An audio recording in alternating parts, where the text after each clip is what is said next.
هلو علیکم. شما؟ من کت خدای حکیمان بدون مرز می باشمندی.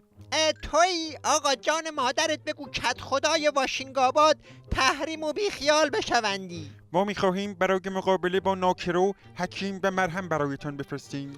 نه این توطئه می باشندی. ما اصلا مرهم و حکیم نمی خواهیمندی. سکه به ما بدهید خودمان مرهم می خریم. زرشک، ببین کت خدا، اون فیلمی که تو دیدی رو من هم دیدم. فیلم؟ کدوم فیلم؟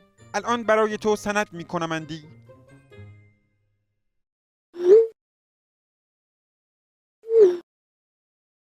آقا سلام، داری چند سکه بدهی من تا کرج آباد برومی؟ میخواهی به کرج آباد بروی؟ اتفاقا من هم عازم کرج آباد هستم. بیا من بلیت خریدم، تو هم ترک الاغ بنشین برویم. نه الاغ نمیخواهم، سکه را بده خودم میروم.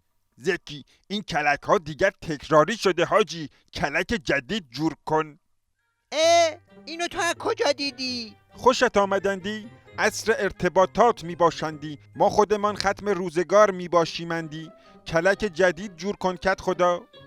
حالا داری چند تا سکه دستی بدی یا نه؟ دوغ هم بهت نمیدهم. سکه بدهم که خرج سوری کده و بغداد آباد و تیر و تیرکمان کنی. کوفت هم نمیدهم. حکیم بدون مرز میخواهی بخواه، نمیخواهی هیچی به هیچی.